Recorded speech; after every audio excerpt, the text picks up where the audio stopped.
Hello, everyone. Hello. Okay, that's worked. It just crashed my Discord.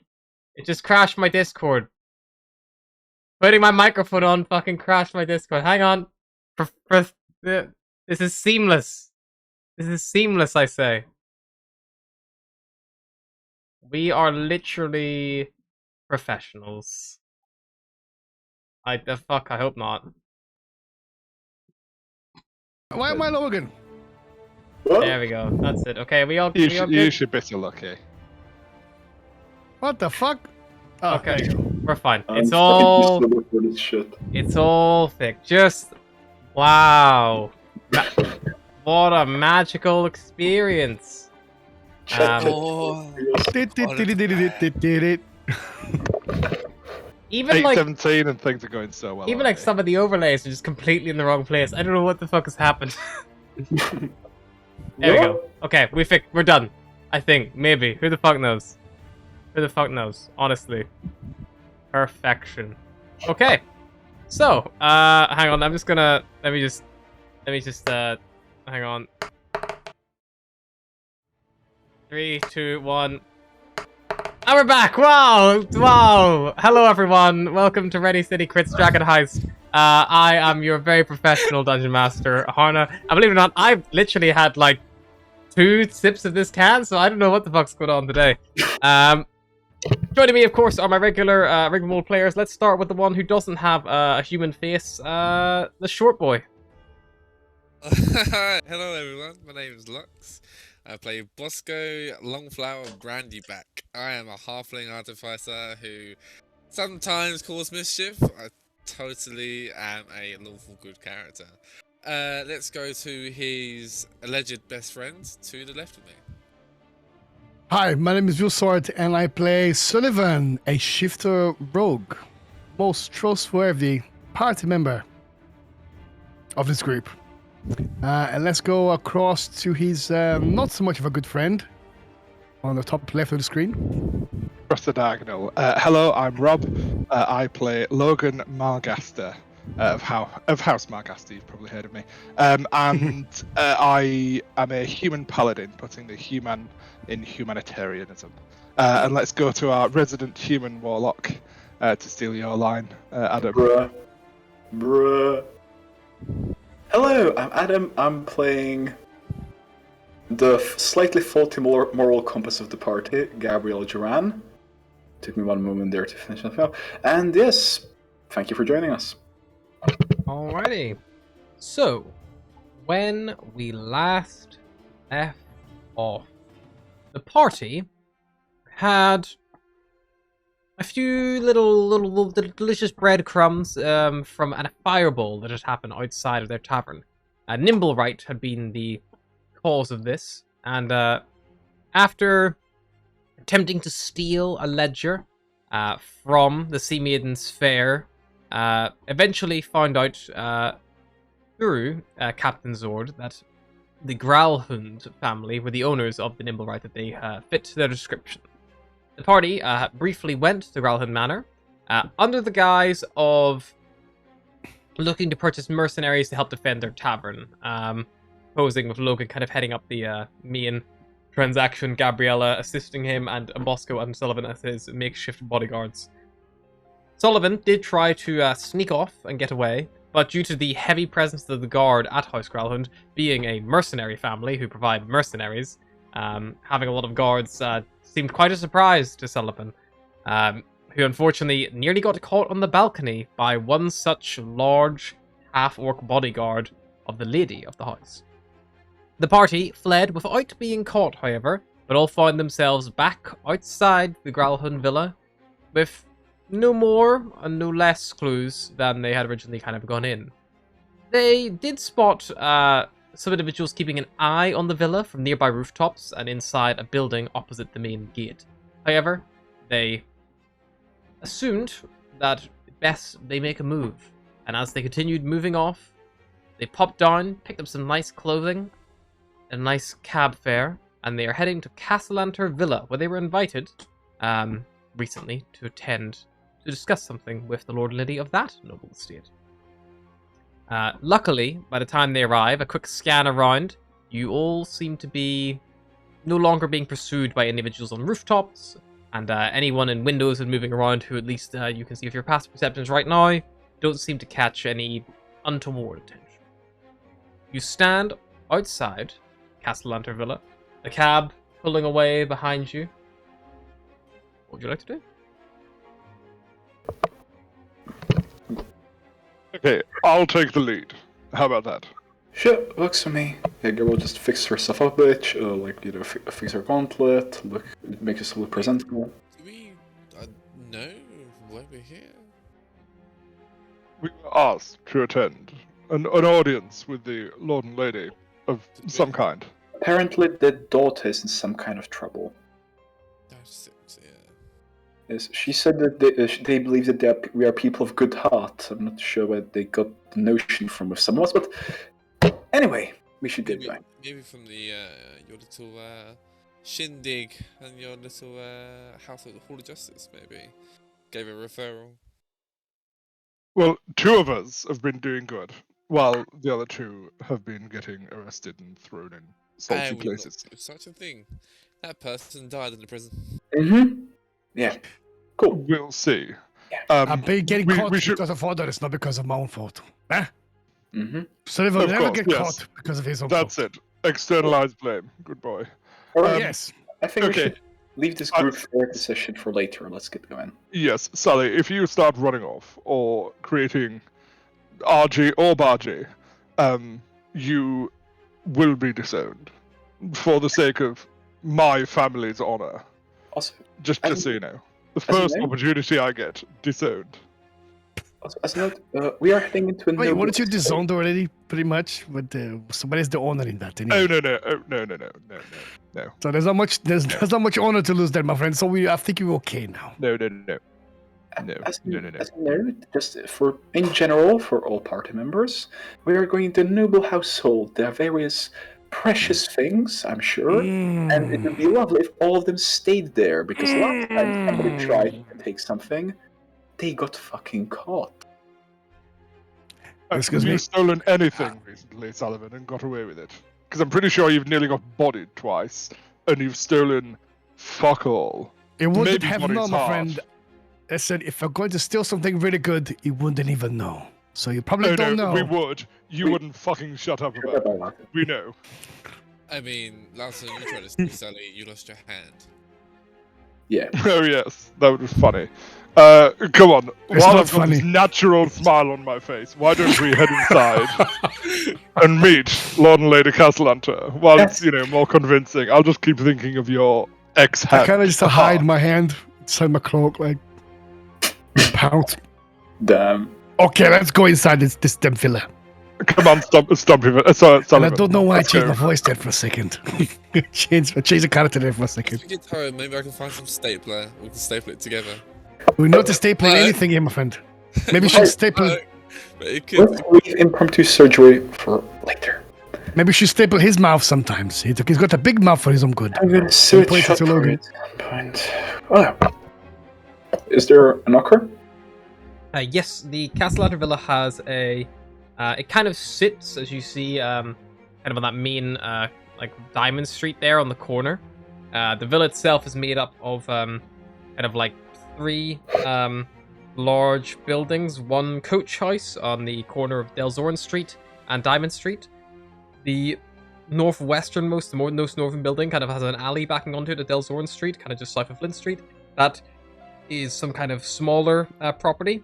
It has no external door. The coach house has an external door which allows access for horses and coaches, things like that, but it's currently closed. The only other external doors that you can see, there appears to be some kind of side door leading out onto Diamond Street, and there is also very clearly a grand door which kind of leads up. It has a grand pillars either side, like a few stairs leading up to the porch itself. It's on the road, so it's not like, a big setback from the road, not like the Growlhund Villa where you have to like kind of wind through the actual greenery itself to get there. It's accessible directly from the road itself. But you have big knocker on it. No visible guard posted or anything like that, at least on the external. Well, Logan, do you want to do the introductions? I presume. Yes, I'll lead. Someone should introduce me. Or how about this? I introduce you as Lord Malgaster. There we go. Correct. Let's go. Perfect. I can introduce if you want, my friend. I'll make sure they have a very good introduction. Quiet, manservant. Excuse me, 7. Alright. You are excused. Boys, leave that bickering for later. And she'd probably walk up the door. Or are there any guards posted? No guards posted. There's a knocker on the She'd door. she'd walk up to the door and just knock. She's handled a knocker or two before, eh? It's very weird. There's no guards around here, and it's such a big house. Maybe they're very inside. Prime You location. hear a lock unlock inside the door itself, and the door, one of the double doors swings inward, and stepping out into view, you see there is a tiefling man. He wears a sharp black suit. He has like a little bit aging, thin-rimmed spectacles, and he kind of like gives a little like purse to his lips as he kind of like surveys you and goes, "Ah, and I believe that this must be the old familiar lot. Indeed, that would be us, good sir. Most pleasure to make your acquaintance. Please, come inside." And he steps aside, allowing you to enter the Castellanter villa. Of course. Thank you. It seems like you are acquainted with us already. Slightly. I am Willifort Crabble. I am the head butler of the Castellanters. If you should need anything, I will be able to hopefully assist in this manner. Can I take your coats, anything? Oh, yes. Long That would be... swords, staves, Oh, anything if you you- don't wish to carry with you. No, I think I'll just hang on to my cane, but if you could take my coat, that would be wonderful. Thank Of you. course. Logan will leave his shield and his sort of stack of javelins, but will keep his sword. Thank you so much, sir. And he takes some more from you. Surprisingly quite adept at, like, you know, finding places like even just like clip onto him himself and things like that, or balancing the sword belt over itself. If you would do me the honor of waiting here in the entry hall, I will be one moment while I store these in the cloakroom. Of course, thank you. He moves to a door on the north side of the room, opens it, closes it behind him, and you hear him walking away. You hear the sign of like various things being moved. He's maybe only one room over, but clearly there's no like immediate access to the cloakroom within that close proximity to the front door, perhaps for security reasons or otherwise. But you have a moment to yourselves. You currently find yourself in a entrance hall. There's a magnificent harpsichord sitting in the hall, pressed up against one wall. There's this beautiful crimson carpet that runs down the hall toward an open door to the actual foyer itself, which I think is where he just went through. Yes, it is. So yes, that's where he just stepped through. He just stepped through that door at the end of the corridor there. And there is light from a crystal chandelier reflecting off 3 dozen holy symbols of Siamorph, perched on the wall shelves, each in the form of a silver chalice, a golden sun etched on its outside. Well, this is rather fancy, isn't it? It's a very magnificent house, I have to say. I've seen better. Of course you did. Eventually, Williford does return. A slight smile on his face. He goes like, "If you would like to follow me, the master has requested that you meet him." And before he can finish his sentence, coming barreling through his legs are 2 young, kind of like human children. They are probably about, they appear to be twins, or at least a very, very similar age. They've kind of got like this. Let me see. I think I have a little picture. That might be. Well, there you go. So they kind of both got kind of this like dirty blonde hair, like very full of joy in faces. There's one boy and one girl, and as they kind of like bumble through, Williford kind of like hems and like steps to the side. It was like, "Lord and lady, you must be better playing out in the garden. We have guests, you see." And the boy, kind of like looks at you, narrows his eyes, and kind of like takes a little step back, clearly not expecting to have bundled into someone here. The girl kind of moves up towards probably Logan, who'd be the furthest forward.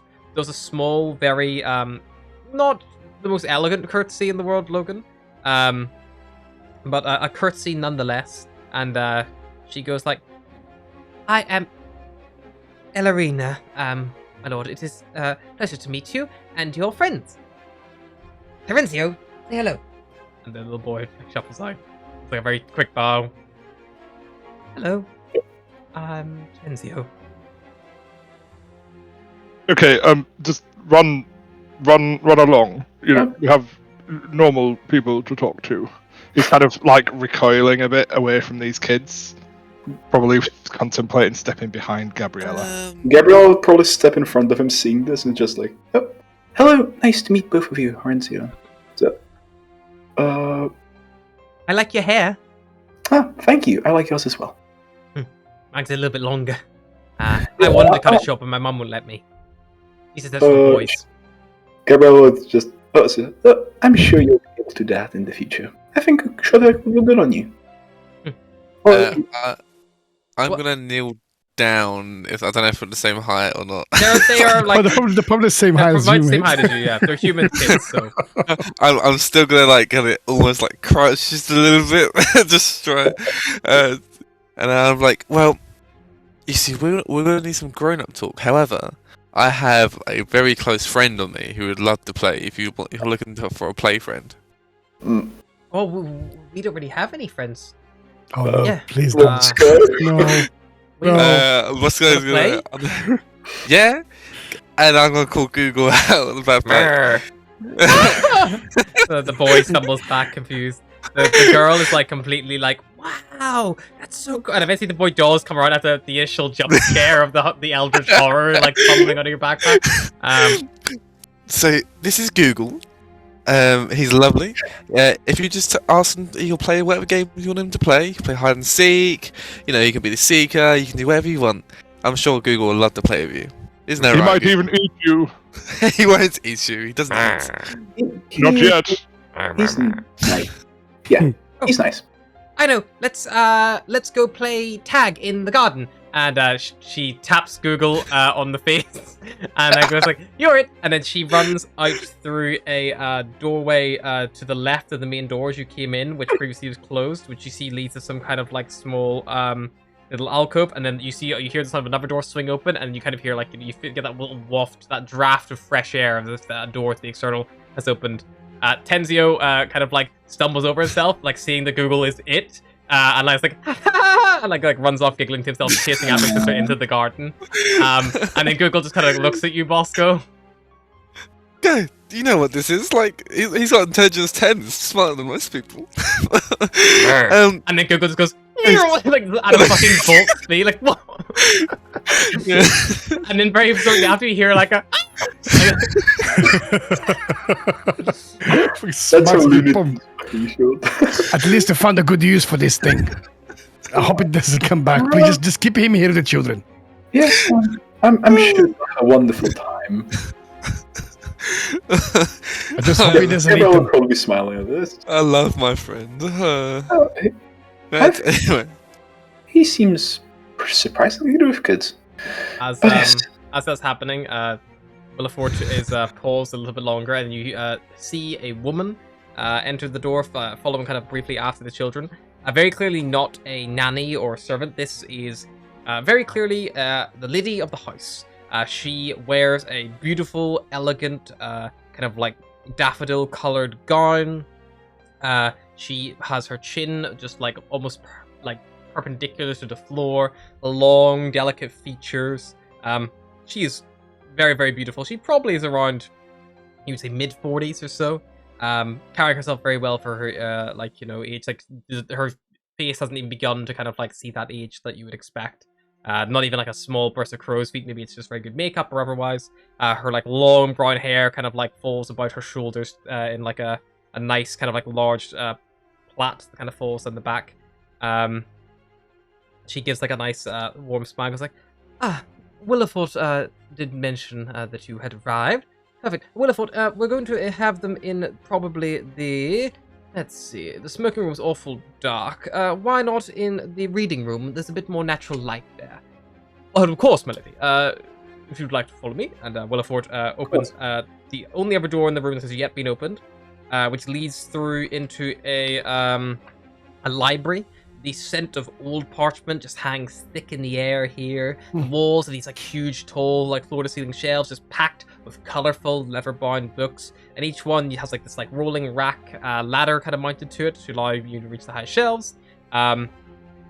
On the southwest side of the room, the shelves are barren of books, but instead they hold about maybe nearly 100 like wide-necked glass bottles filled with like swirling mist, that is all sealed with corks. And hanging on the north wall between the two bookshelves is a 7-foot-tall portrait of Lord and Lady Castellanter, holding 2 infant children and standing behind a teenage boy. A teenage boy. So it's 2 children, a teenage boy, and the couple, yeah? I need to check something because I'm pretty sure I wrote the teenage boy out of my adaptation here. Let me just double check. Pretty sure it's a dog. Yeah, it's a dog. I wrote him out because he's boring, so I replaced him with dog. Damn. That's not savage. I don't know what it. Imagine you're so boring you get replaced by a fucking dog. Ow. I'm just going to double check that is correct. This should be. I know some people have done that with their exes. It's fine. It's worked out well for them. Yeah, exactly. Bruh. Fuck it. It's a dog now. I can't remember off the top of my head. I replaced someone's boring teenage son with a dog, and it might have been these guys. It is now. You know, looking at that portrait, initially it looked like a person, but that's definitely a dog. Right. Yeah, it's definitely a dog. That's It's in the jowl. I thought so too. It's weird. Yeah, it might be the light, how it's shining from the west. Bosco, have you been doing those illusion-y things again? No. I mean, Maybe Oh, damn. I can do.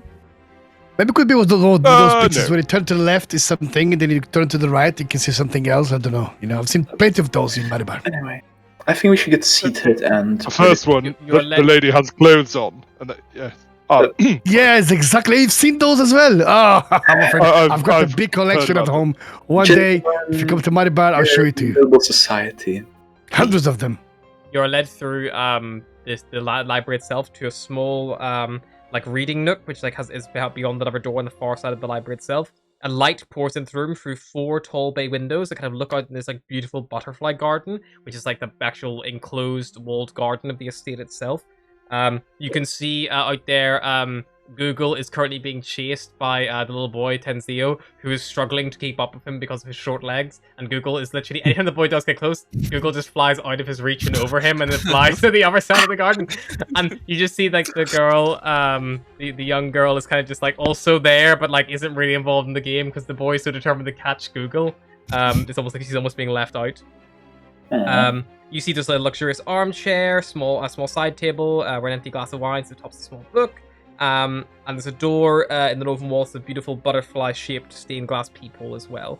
There's a few seats and all if you make yourselves comfortable. And Lady Castellanter kind of like, as they enter, kind of like moves over and just gives a warm smile and just kind of nods.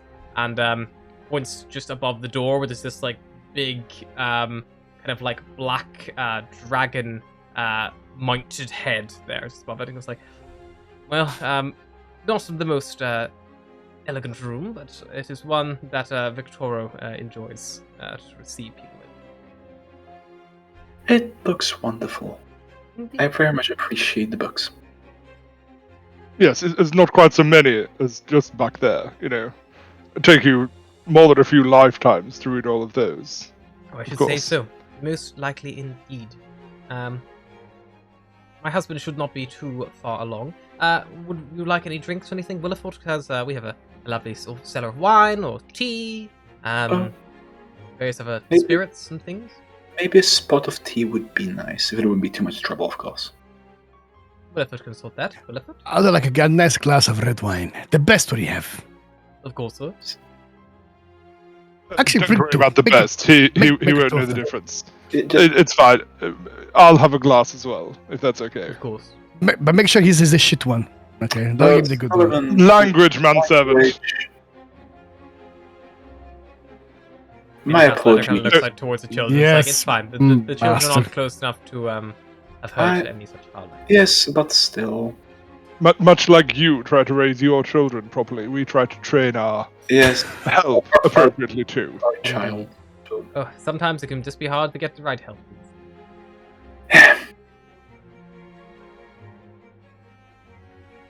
Alrighty.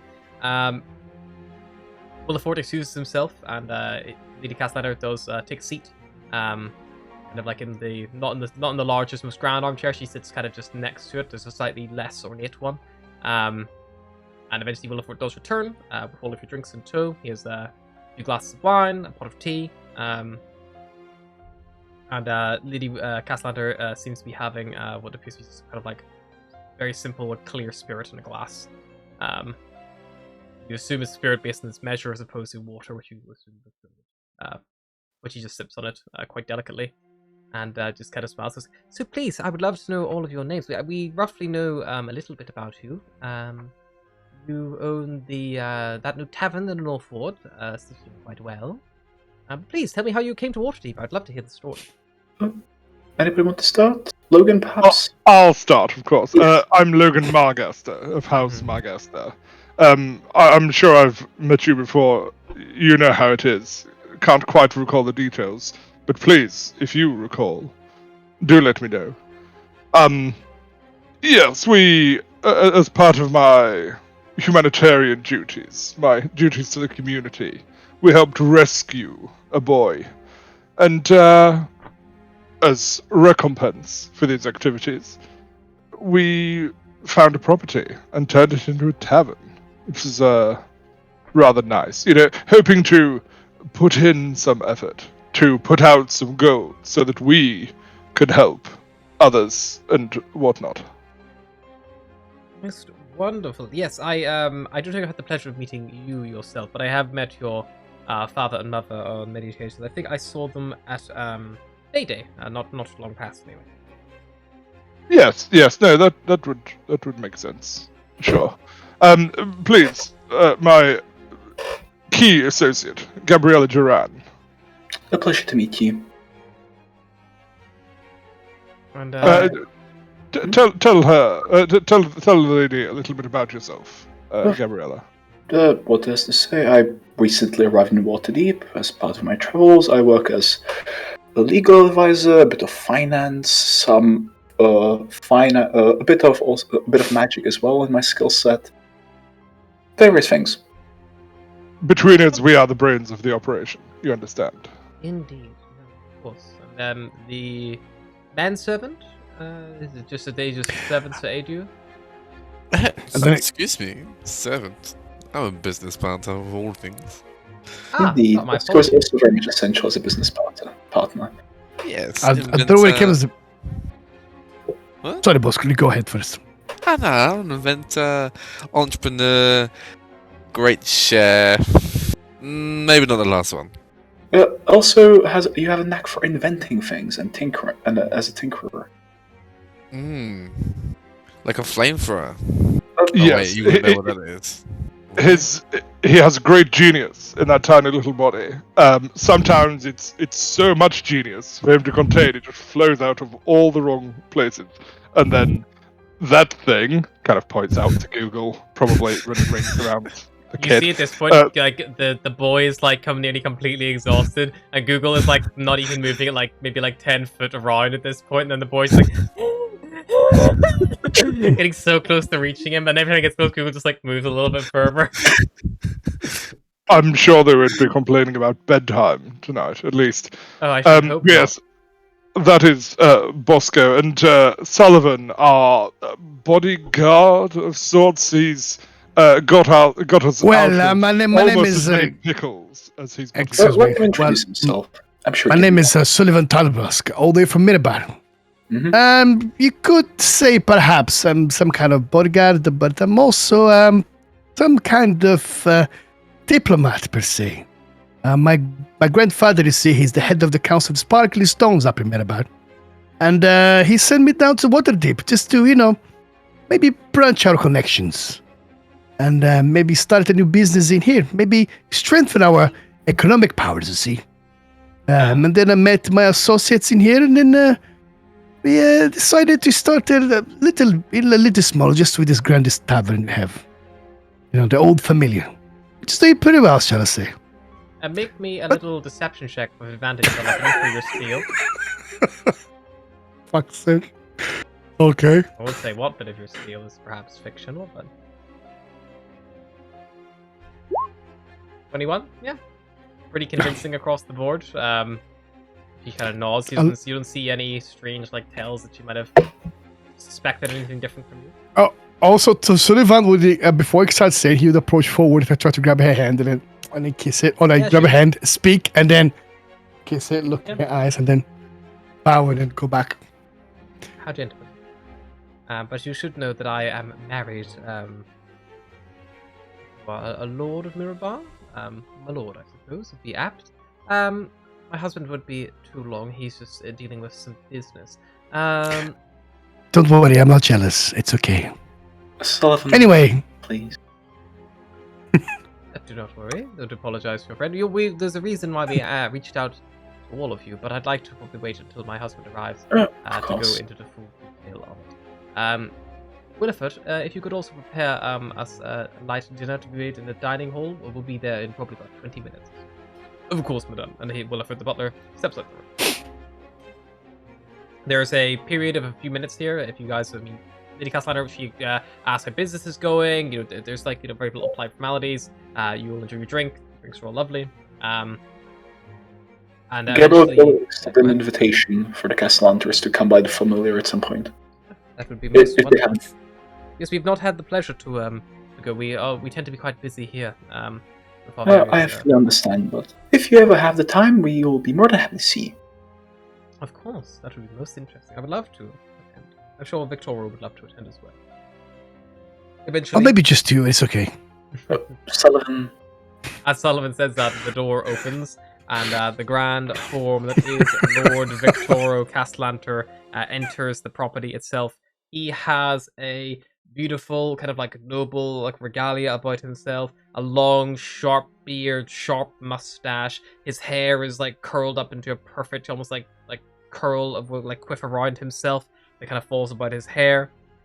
You can see that like the resemblance of between him, like his hair is a lot more fair in comparison to his wife, and that you can kind of see the blend there almost immediately of the features that would result in the two children currently playing in the like garden outside. As he enters, he gives like a warm kind of like smile and chuckle. And like because he's wearing such like heavy flowing robes, it's quite hard to tell what the physique of this man is, whether he's a bit on the chubby side or he's very, very skinny or very athletic. But as he enters, he kind of like gives a big warm smile. And Logan, you recognize Lord Castellanter. You've had the honor of meeting him once before at an event a couple of years ago. It maybe just over a year, so you do recognize him pretty quickly. As you almost immediately realize, because he walks straight towards you and goes like, "Ah, Logan, it is so good to see you," and he offers out a hand to shake. Must have been about a he year and will a shake- half. Yes, that sounds about right. Remind me of the event in question. I, of course, remember you, just not the event. It was what was it now?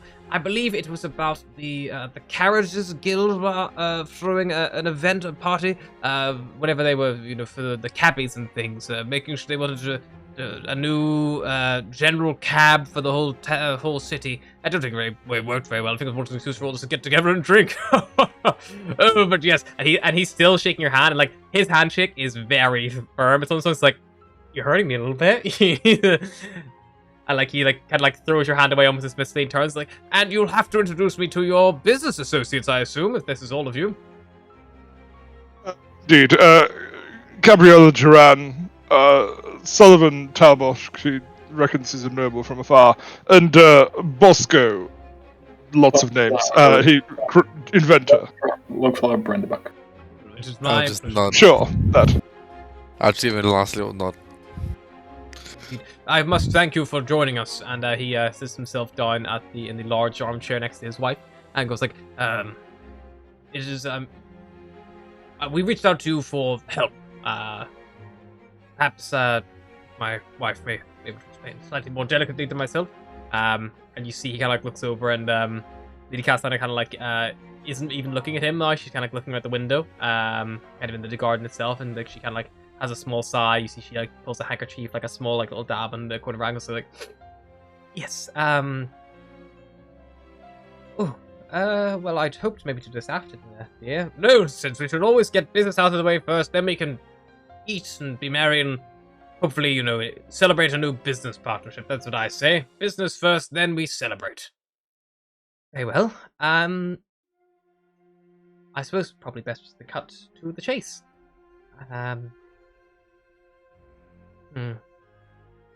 Myself and my husband were quite unlucky. Someone, I'm not sure who, some horrible cultist or somewhat, envious of our wealth perhaps, maybe, we're not sure, but we received, this, and she produces a scroll from a small little, like, side cabinet.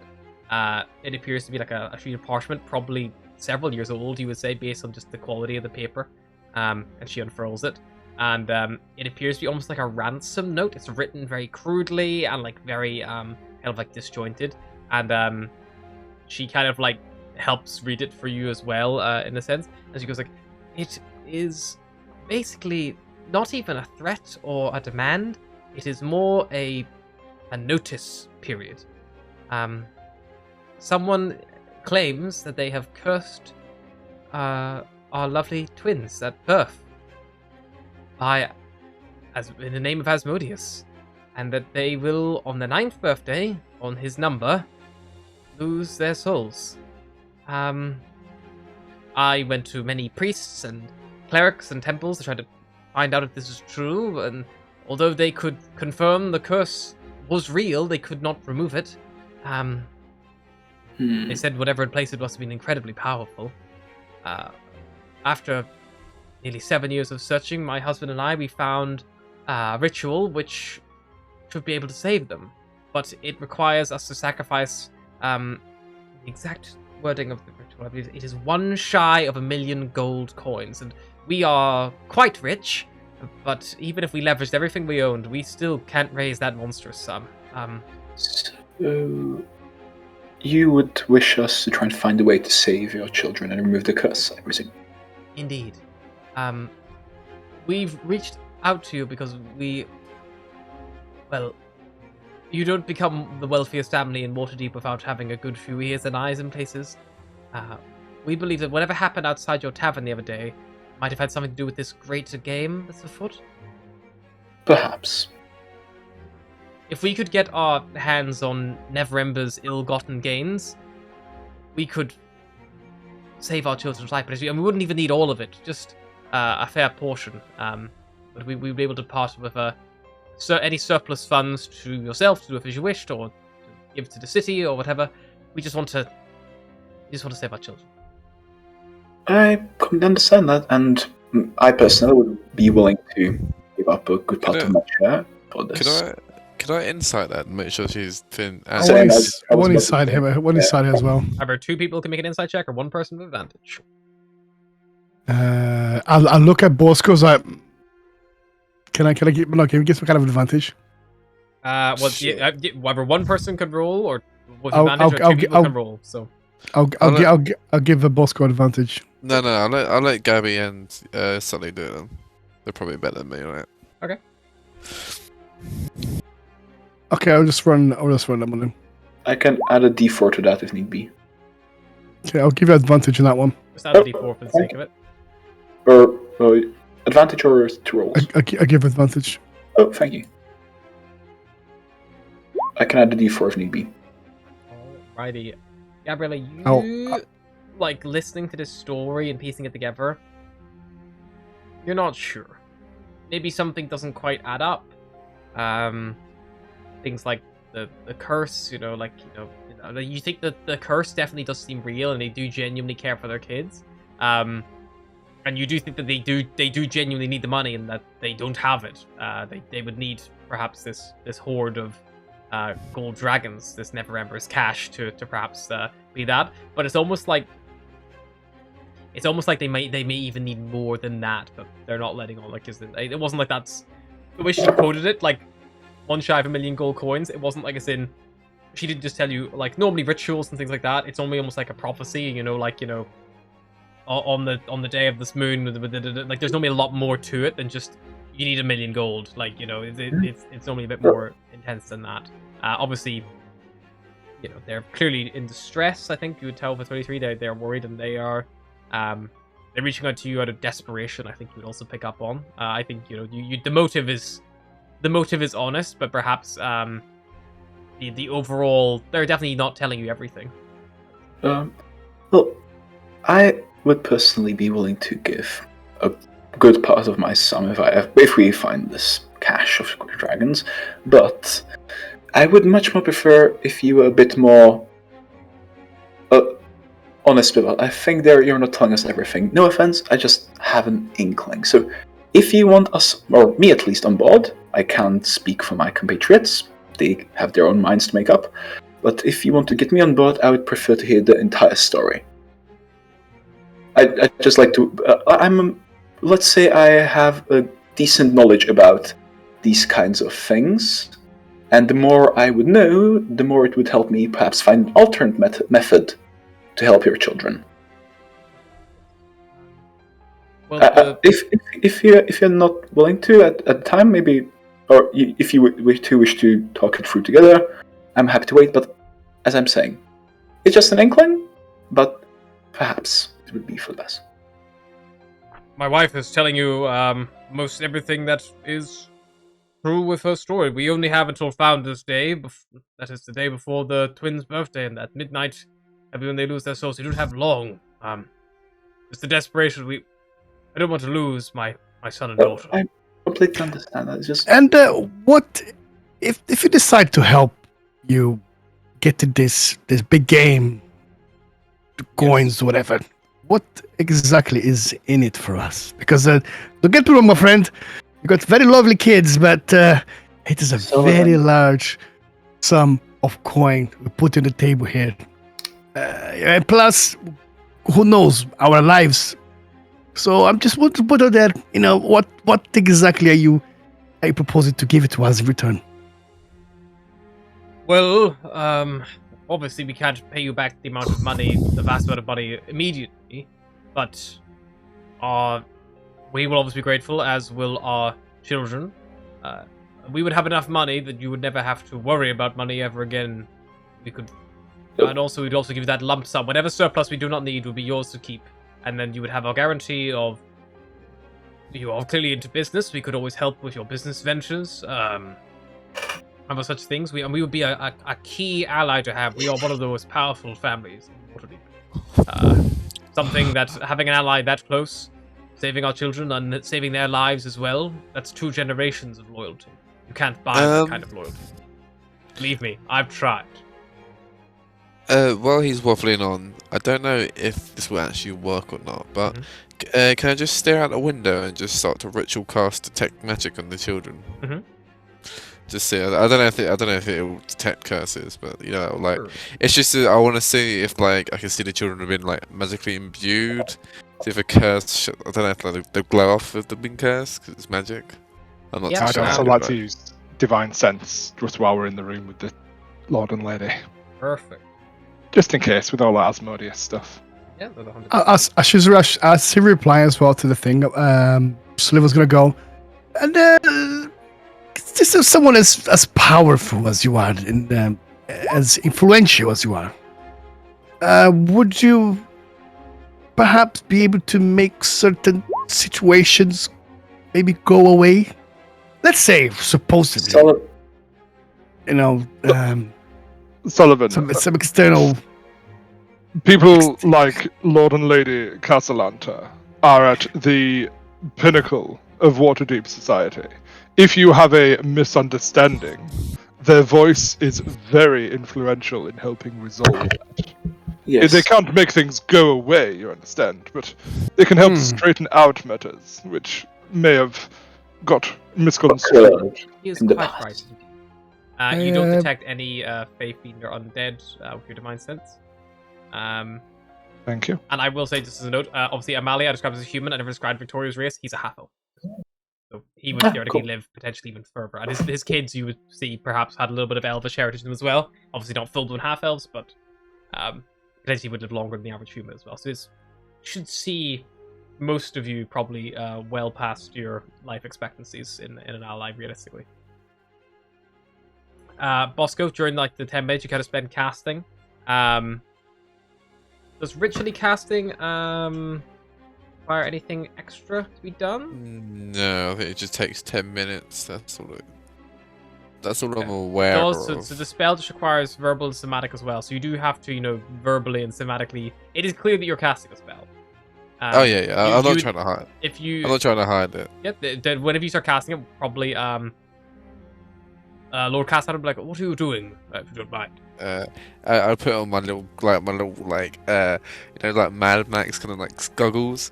I'm just gonna put them on. I'm like I'm just how would you say this? Confirming your allegations, you could say. It will help you. He's help probably- us.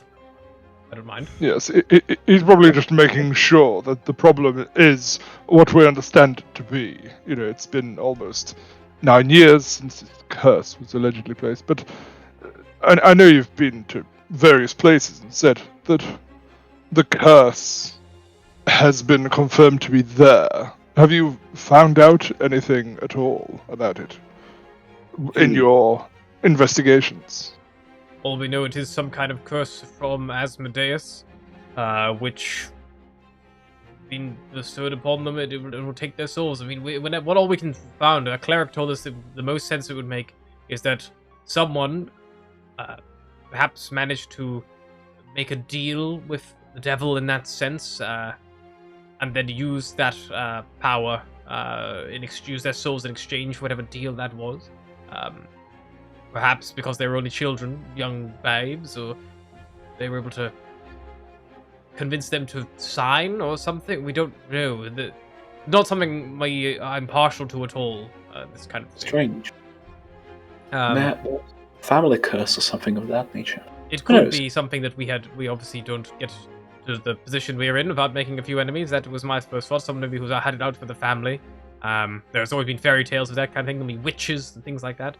But none of them really touch on the one who resides in the Nine Hells. Bosco, you look out into the garden and you see the two children playing around. They definitely emanate a aura of necromancy about them. I'll look to Logan and just nod. It seems to check out. The children are definitely cursed, or there's some sort of magical hold on them. You can make an Arcana check if you like, Bosco, just to see what kind of school of magic Sure, that might be. try. Like obviously necromancy, what kind of spell it might fall under. 15. Necromancy is a wide school of magic. The one that would stand out as the most collaborative to their story is the Bestow Curse is a necromancy spell. But obviously there are other necromancy spells like Raising Dead and stuff, but normally spells like that wouldn't leave a lingering aura. The fact that it's lingering suggests it's something that is still ongoing rather than a spell with an instantaneous effect. Resurrection or something similar. And Oscar, would it be beneficial to take a closer look at the children? Perhaps have a little talk to them, without raising the alarm that anything's wrong, of course. Maybe see how they've been with Google. Indeed. I'm happy to talk with them, or if you wish, I could also start a bit of investigation into this. I have certain possible contacts that could help us in this field of endeavor, but perhaps I'll leave that for later. I'm not very no, I don't really know the class of necromancy, but I have an idea what this kind of spell could have taken place here. But to get rid of such a thing, I don't think it's in my capabilities at the moment. But I'm sure if we speak to them, I could probably definitely pin it down on what exactly is afflicting these children. Indeed. If we manage to find an exact cause of the problem, we could maybe try to take them to the Order of the Gauntlet. They do have a lot of various clerics there, and I'm sure they'd be happy to help. We already outreached to them. They weren't able to aid us in this matter. That is why we've turned to this ritual that we found with their help. I should have guessed. Lady Catalanta, would you mind calling in your children for just a moment? Of course. They're not aware of the thing that hangs over their head. We didn't naturally. try to take them, so please don't mention it. do you think it's the best idea to just call them into a room, like full of grown-ups? It's not the most natural thing. It's If you fine. I want- mean, this room is lovely. It overlooks the garden in which they're playing. And also, we can ask them about Google. I'm sure, Bosco, you can talk to them about Google for just a few minutes. There's just a couple of things I'd like to do in their presence, if you wouldn't mind. Nothing too concerning. Fair enough. If it will help you help our children, then I don't see why not. As long as they're not going to get hurt, are they? Or... Yeah. Oh, goodness, no. No. Wait, do you want to be alone with the two children? Not alone. Them calling them into the room. You can stay Mm. here, Sullivan. You can watch the whole thing. Calm down. I would go outside, call Google in, and ask the children to politely come in as well. Yep, If and they'd Lady like Catherine to. would probably go with you, and she would also call her children, if you would come, our guests. I would like to introduce you properly. I know you might have had a little run around earlier, but come on, this way. And they all, the game is very much over. The boy is like, the second you call Google, he stops dead and spins to face you, Bosco, and as he's also, the boy finally, like, taps him on the side, it's like, just like falls over like on the ground, like breathing. You see like his chest rising and falling. It's like panting out heavily. Eventually, he does pick himself up and he makes his way over. His sister kind of like walks over, like quite. She's fine. She's like barely even puffed. While they're out, I'm casting Detect Evil and Good, and I'm also going to Divine Sense on them when they get inside. Okay. Yeah. I'll just open my backpack and just like let Google, head back into the bag of holding. Perfect. Alrighty. So they enter. They don't ping anything on your Detective and Good, and if you Divine Sense as well, nothing on that either. Oh, phew, relief. Good. It is. Yes, I apologize for my reaction earlier, children. You took me a little by surprise. Normally, I only have one small creature running around. And he looks at Bosco. I just kind of stare at Sullivan. Logan. Damn. I mean, not running, because, your knees at this point. But, yes, it was a pleasure. No, it was, I met you. I met you, yes. Well met. Yes, it is nice to meet you, Lord. Your toy is very quick. Toy? Google's not a toy. He's a creep. He's a living person. Renzio, sit down. You're embarrassing us. Okay. Oh, it's fine. He ran around a lot. It happens. Well, it's rather better he's tired out anyway. Stop him getting in the mist. Venice. Could Gabrielle just make a general perception check to see if the children have any marks similar to the one that she has on her hand? Yeah. Probably not, but still.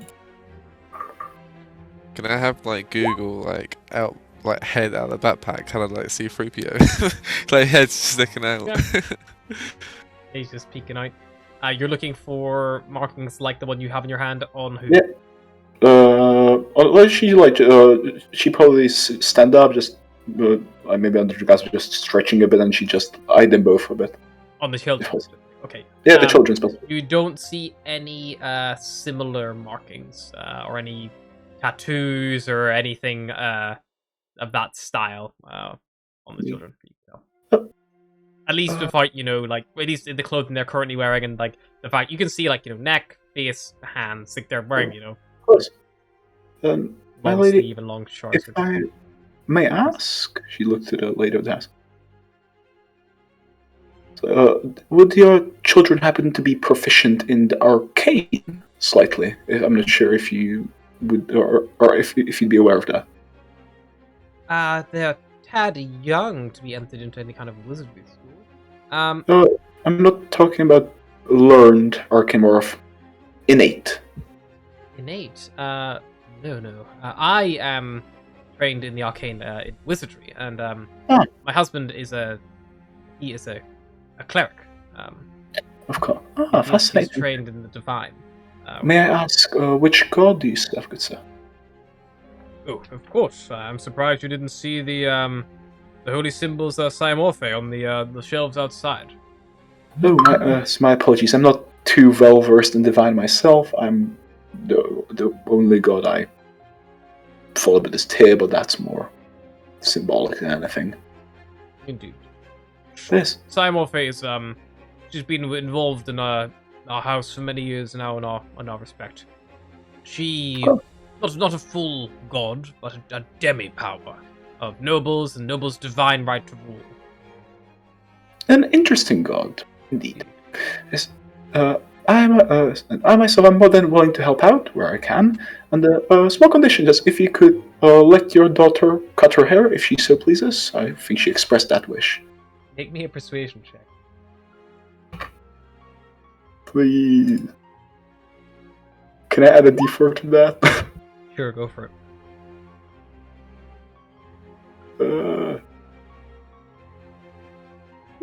16. Lady Castellanta looks to her husband with a look of no, shock, horror, and he just goes "If it means you will help us, we will allow our daughter to cut her hair." And you hear Ella Rosina, she goes "Yes." She gives your leg a hug, Gabriella. I'd like to. Sorry, go on. She just give her a head pat. I would like to kind of approach Lord Catalanta. It seems as though we are destined to help you with this little issue. You certainly have my backing, and I can assure you it wasn't any of my family's doings. But anyway, if we are to succeed, we must make sure that there are no surprises along the way for us. If we were not successful, your children will have their souls taken, it would seem.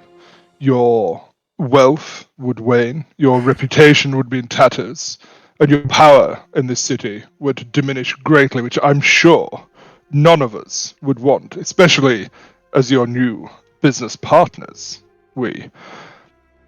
I must ask, is there anything else that we need to know about this situation, given that your children's lives are at stake? Make me a persuasion check, Logan. And I will ask, going around the party each in turn while Logan rules that, are you all on board with helping the Castellanters? Gabriella. Gabriella's on board. Yep. And you can say you can be I'm pretending I am, but I'm not. If you're trying to just try to pull information out of them, and you'll think about it, kind of thing. If you're not sure, anything like that, it's fine. It's just she's on board helping. Yes. Yes, as in maybe yes, or yes, as in you're up for help. Maybe yes. Maybe yes. We'll see. Not sure. We'll see here. Bosco. Bosco personally thinks we have too many fingers in too many pies, so he'll agree, but he'll, kind of go along with the group, but he probably won't necessarily be a big benefactor to help him. And Logan.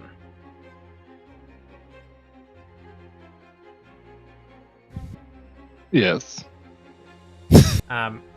She, Lord Castellantha nods and goes well, seems that most of you, at least some of you, are keen to help my children. I will have to hope you can convince the other members of your party to do so.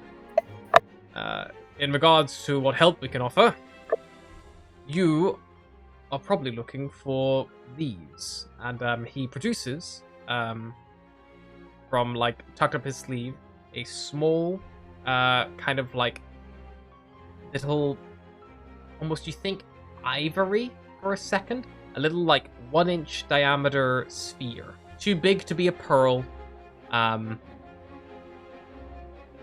that. And he holds it, and he goes "This is one of the eyes of Galore." We heard that then before.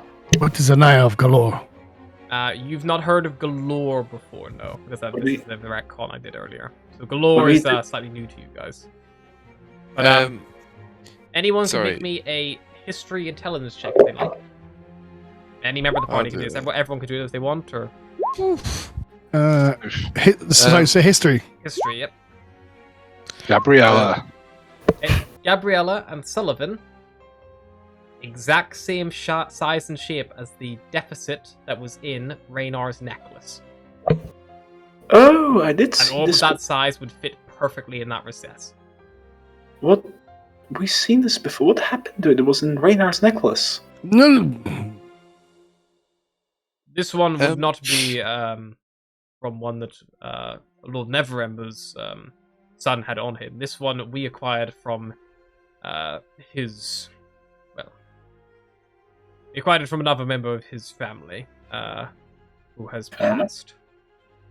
But we believe it is key in finding the vault. You mentioned like it's a small spherical object, correct? Yes. Sorry, sir. Do you mind if I just kind of have a hold on that, just to for its dimensions? Make a precision check. Oh no, I'm not good at those. He You can have it back. I'm just curious about something. he offers it out to you. Does this seem the correct size for the Xenophile hideout for the portal? No. The Okay. the Mind Flayer had Oh, it was a little bit bigger. The one the Mind Flayer had. Okay. Cool. I'm just gonna kind of like get used to the markings. Maybe try and see if I can recreate it in some putty later. But yeah, I give it back to him. I try and get a feel for like these grooves. Get an idea. So what exactly do we do with this Eye of Galore? I believe we have to find all the pieces. It seems. Yeah. And then what do we do after we have all the pieces? Put them together, and It then will lead you to the vault if what we are able to understand. We found that Neverember had hidden this eye in the crypt of Lady Alethea Brandarth, his mother, Raynar's mother. We extracted the eye from the magical wards that he had built around it. And we believe it is one of, we're not sure how many, perhaps 2 eyes, but they would need to be reunited with the Stone of Galore, and that, hopefully, would allow us to find this vault where the treasure are. And any ideas where we could even begin looking for this Stone of Galore?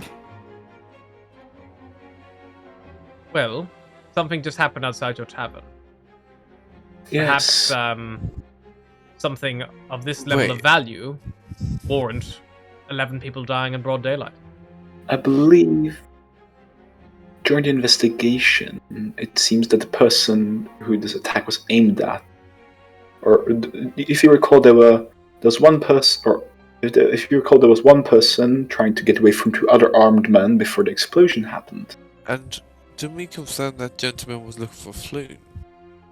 Indeed, and he was also holding something in his or he was clutching something before the explosion happened. It seemed,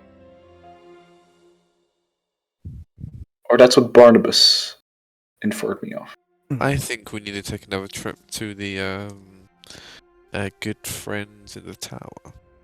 I completely forgot what it's called again. The Blackstaff? Buckstaff. Blackstaff. That's it. Blackstone. Yes, but perhaps we should leave that for tomorrow, considering the time. But I agree.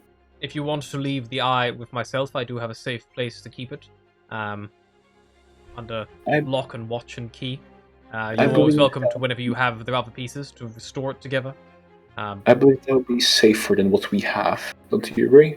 I mean, I know a perfect place to put it. Bosco. No. Not your prison pocket. Let's leave it here. No. I mean, I could definitely look after it, you know, if you No. want. If you want it, if someone I- must do it, I volunteer to look after it. Lord Castlenter, it will be fine if you keep it here. Thank you for letting us know I mean- that this is in existence. It will be of great use to us down the line. I mean, instead of it, I've made a pocket dimension in my backpack. We could literally just hide it there. No one will know. And what if you lose your backpack? I'm always wearing my backpack. Or what if you lose you? it? What if you lose you Hmm? and a backpack?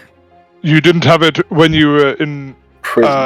no, in that place where you were detained, held hostage by Mhm. those people. Anyway. What's it called again? The sex dungeon or something like that? Oh my don't goodness, know. she covers the children's ears. So, Children, my- out, go play. my play, go play. apologies. And this That is is- why. Anyways. This is why I drink. Oh no, it wasn't that dungeon. It was another dungeon. Oh, okay, I'm sorry. I'm sorry. I about will this. knock back the 3/4 of my glass of wine Yeah. that I've just been nursing. Anyway. Lord Cathlander will take the eye back if you let him, Bosco. Yeah, sure. Yeah. Yep, he takes it okay, back, and he goes like, oh. and perhaps that asset alone might also convince you in perhaps why you might lend us your aid. You know, or without it, perhaps the vault might not even be reachable. We will do our best. It's in all of our interests, it seems. Well, I hope that those of you who are unsure find yourselves on the right side of a decision shortly. We await your updates and information in regard, and if we can be of any assistance, we do have some money that we can also help put towards this. I imagine transporting that much gold across the city might be difficult whenever you do find the vault, but I'm sure we can find a way to acquire some methods of transport. I've got a question. I've got maybe a suggestion here. If we decide to help you fully, is there maybe some kind of upfront budget they can give us? Perhaps get some better equipment. Perhaps they help us getting, this thing to you faster. Make me a persuasion check.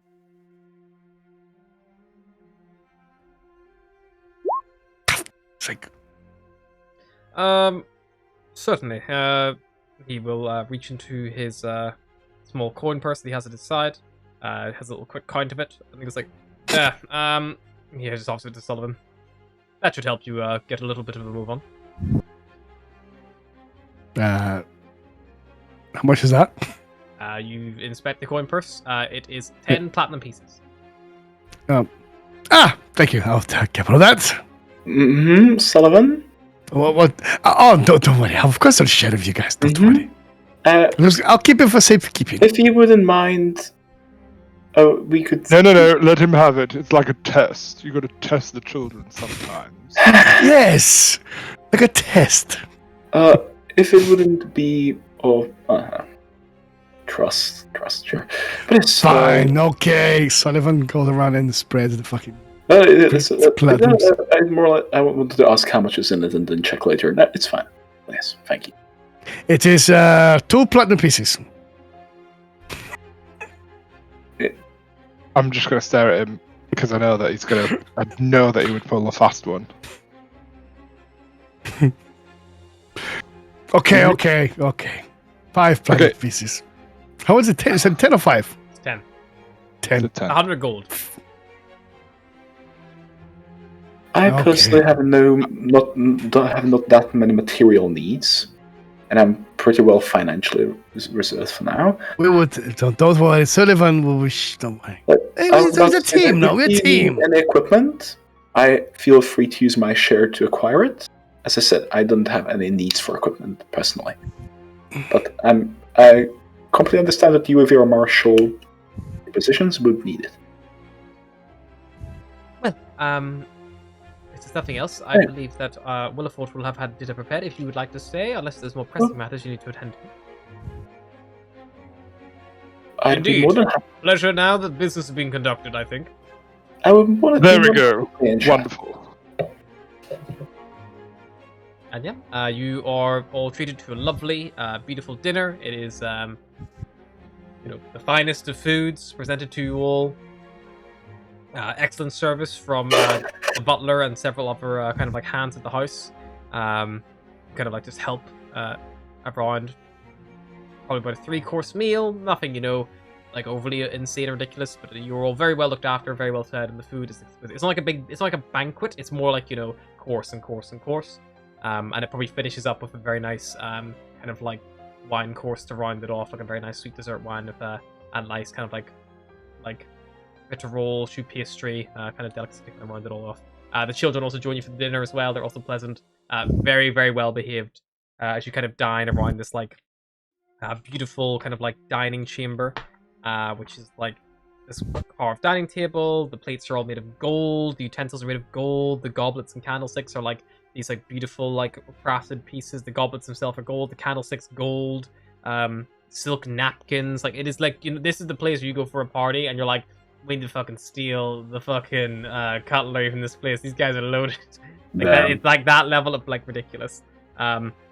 I would say to a trained eye, which I probably would say would be Sullivan in this instance, the gold table settings and candlesticks are worth 2,500 gold pieces. What? What is that? 2,500? 2,500. I started concentrating at 2,500. In like so the gold cutlery, gold plates, gold candlesticks, like only on the tabletop alone, it's probably like 2,500 gold pieces worth of like gold, like just like. You tested Sullivan. Sullivan's gonna start fucking taking shit from this fucking table, bro. Just an area, just a semicircle around Sullivan of missing shit. Oh, drop a fork. I'm gonna go around and start grabbing as many fucking things. Grabs a fucking bag and Fork and a knife, and then stash spoons anywhere I can. Dogs went ape shit. Yeah, you're, if you make me a sleight of hand check to slip some of the cutlery away. Oh! Sullivan, roll me a d4. Oh, fucking course. 2. Whenever you guys rise from the table, Sullivan's place setting, which, you know, it easily could have, maybe it was just that the cutlery was cleared with the main course or something, but his mains fork and mains knife are both gone. Sullivan, they're up each of your sleeves. You were like, what a lovely dinner! Like, and he just like fell down the sleeves, like, beautiful. Sort of something to dance like. Putting in his pocket. Each item is, let's say, for argument's sake, they're worth 10 gold each. Just for. Cool. Wow. Can I just add 20 gold, or I have to go and sell it? You gotta pawn that shit, dude. Alright. I'm not gonna give you 20 gold. You gotta melt it down and pawn it.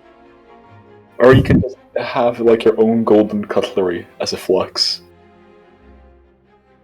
Between courses, would I be able to excuse myself to powder my nose and write and pass a note to the butler?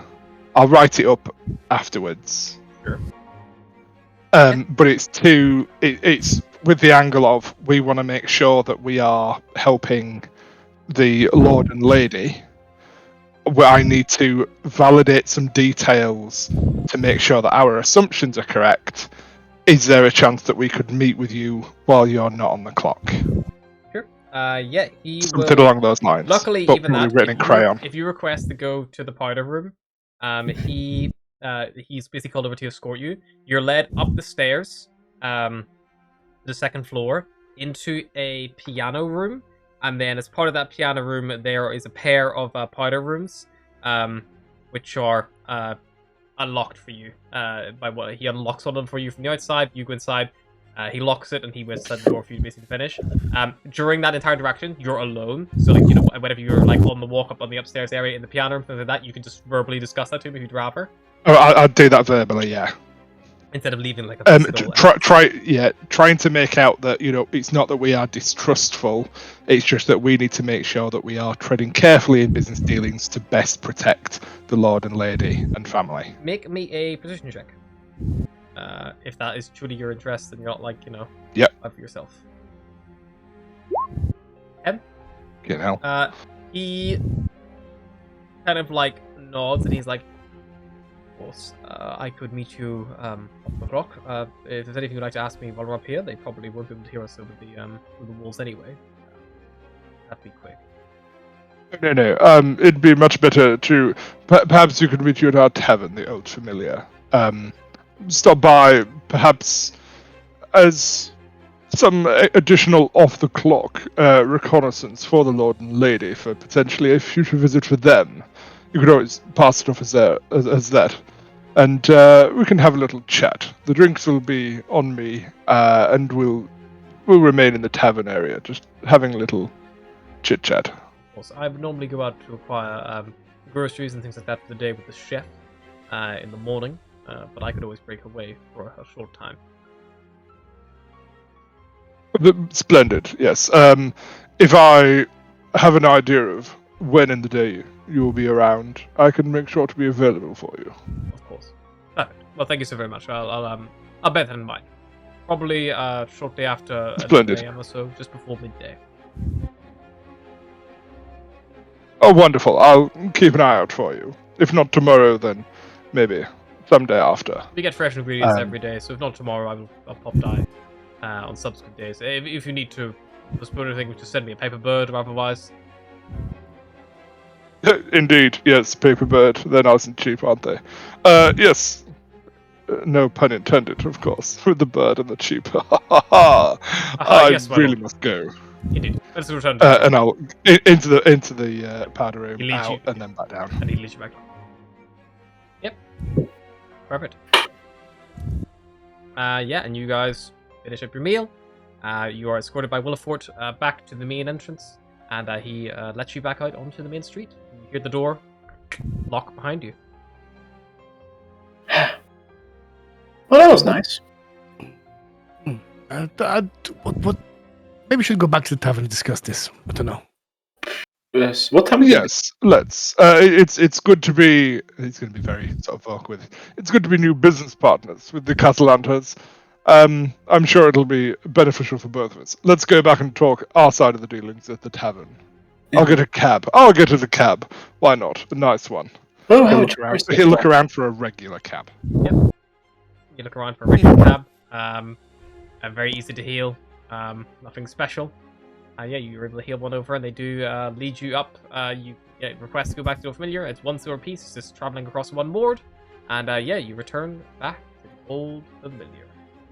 But wait, before I I'll leave, get silver and tip a copper as well. Perfect. and before I leave, I just slide one cup over. Takes it. Thank you. Yes. All right. So what do you guys I think don't about worry this whole about you. Castle London situation? Are we back at the tavern, by the way? You're back at Are we- tavern. At this point, we'll say it's about 7:30, coming up on 8 p.m. Cool. We'll find a little nook to talk in, or perhaps a cranny. I mean, you have the private study upstairs as well. Yeah. I personally believe they are telling us the truth. Maybe not all of it, for some reason. But I do respect that they might not want to tell us everything about the situation, considering we just met. Perhaps we will know more in time. For now, I want to help them because, the kids seem rather nice, and I would prefer them to be alive in the future. I mean, to be Yeah. honest, having powerful allies like them, and they did say they'll make sure they never go hungry again. So There is that. And also, I don't know about you, but I'd quite like to get the easiest path to that cache of dragons. If we happen to stumble upon it, I don't want it to be difficult, It seems like all roads point to there, and this one is the one that's paved, so it makes sense to take it, I'm not trying to say I was going to plan the backstab them, but the reason why I was offering to keep it safe is so we could maybe drag it a little bit longer. The fact that if we do discover the treasure, the dragon's gold, then we wouldn't have to tell them straight away. We could think Yes, about what to do. I don't know. My reasoning was that whoever carries that thing is in a lot of danger, especially when they carry it in the city. Yeah, but they wouldn't. exactly. Yes, and we can't have them going through portals and getting arrested now, could we? In a way, like, no offense to you, Bosco, it's more as in information gets around in Waterdeep. I wouldn't want you to be fireballed in the street next. I'm not Oh, gonna shit. lie, Yeah. I was planning on maybe hiding the thing actually inside Google, but no one would find it in there. I think an armed vault will suffice for now. I agree Yes, with Gabriel on let's- this one. I think we need to keep that thing away from us as far as possible until we get all the pieces together. Indeed. And I pretty also much did with it- Google all the time. If they are after Google and Google is with you, then that means you are in danger, my friend. And if you are in danger, we are in danger. And to be honest, I don't like to be in danger.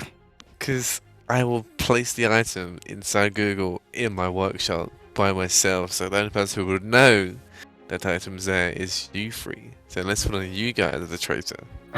Are you? Yeah, but it doesn't matter if they know exactly where it is, or just roughly that it's in one of our four's possessions. Ultimately, if it's something that's going to end up with us getting murdered, I don't care if they need to rip Google open to find it or not. I don't want to get murdered to death. Yes. As for And besides, despite all the things that we've come across so far, okay, all the people killing each other, the Zents, the ones with the eyes, whatnot, there's another group or person. Whoever it was that cursed the children 9 years ago, when they were born 9 years ago, this has been building for quite some time. It's yet another faction involved. And to be honest, I don't care for it. I will do a bit of soul searching and see if I'll be able to find a bit more information about this curse. But I think I'll do that once we split up. What I'm trying to say is that if someone does go for this, if they do break into the Catalanta place and steal it, then we're back to square one. Okay, but No one's I don't think you're understanding. We're back to square one, but we're alive, dipshit. I hate to agree with this one, but he's right. If they steal it from an armed vault in the Catalanta villa, they fucking earned it. They're definitely going to be able to blast this place open, kill you in your sleep, and take it from Google's probably very rapidly rotting corpse straight after. And probably rape you when you're dead. Gabriella, Oh, goodness. while this conversation is happening, a paper bird lands on the table in front of you. Shoot, take it, flip it open. You open it up. You recognize your sister's handwriting almost immediately. It simply says, Gralhund Villa under attack. And that's all the message says. Oh shit! She's like, well, the Growlund Villa's fucking being attacked? Huh. Well, thank God we're here. Let's go. Let's go. What? Why? Why? Why? Do I know? My sister just let me know. Fucking what? We could get guards for free. Yes. If we protect these people, we can get shit for free. Let's go. Oh, okay. And the nimble right. Remember that. Whoa, wait. Oh shit, yeah, that too. I forgot that's what we were there for. Bloody hell. Yeah, okay, let's go together. Wait, let's just think about this real quick. So your sister's just sent the message about Rowan's under attack. What if it was actually the Zents is under attack? Sullivan, we can't get involved if it's the Zents. You know what? Come with us. If it's the Zents, you two, fuck off back home. Keep this place. We'll. But it could be the other Zents. I don't think there's going to be Davil Zents. It could be the other ones. Let's just go and I'm putting my shield and getting ready to go. How about this? How about if I go and speak to Davil? And I meet you guys there. You can't speak to Devil. He's in prison, Sully. Oh, fuck yeah, he is. How about I go to Yagra? I go speak to Yagra. Oh yeah, you go halfway across town, have a chat with somebody who wants to beat your fucking face in, come halfway back across town, that's the equivalent of the whole town, I think, and then, you can just meet us after the fight's done. Are you saying you don't want to get somebody else's hands dirty, Sullivan? Quick. I know you don't get your own dirty. We gotta go. Okay. Gabriella's fine, like already up, getting her shit on. Yeah, basically. Okay, I'm coming. Alrighty. You guys head out of the Old Familiar? Yes. Are you heading on foot, or are you trying to get a cab, or...? Get in a cab, I will ask Bosco. Bosco, find one of your friends who's like really fast. Do it. Awesome. Get a fast Roll one. me a D100, Bosco.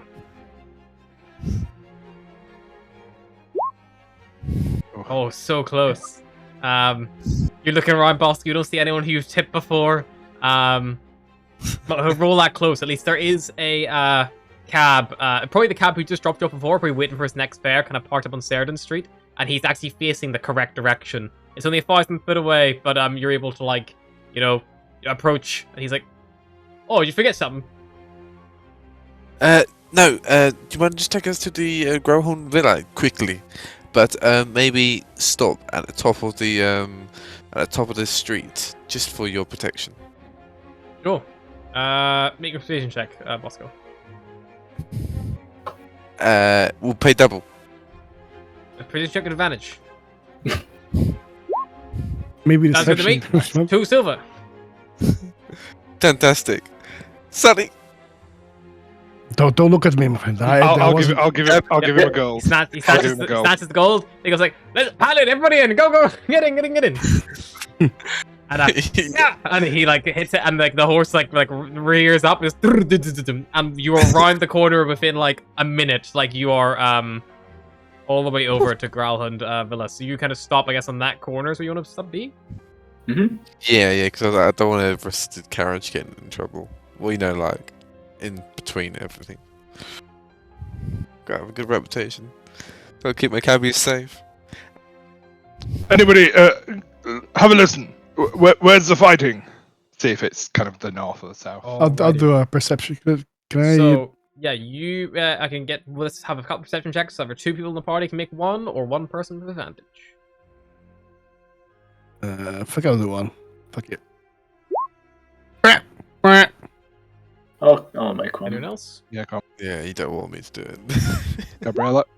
Nice. Gabriella, as you are kind of on the northwestern side, more the western side of the compound, that small door to the pantry, which was on the far side, you believe is open. But you believe is open because you can hear the sounds of yelling stuff coming louder from that area, as opposed to through the windows on the upper levels of the property itself, which are all internal. And leading the group down Sheridan Street, you find yourself at the entrance, and it is in fact hanging open. Alright, let's make it quick. Logan, up front. Sullivan, I think you will be best. You going ranged or you going up close? Depends on the occasion, my friend. I can attack from far if you wish. Fair enough. It's more like, this might be a narrow passageway. Best to get into position so we are ready for anything. Okay, I'll take my crossbow out. Cool. I will stay at the back as well.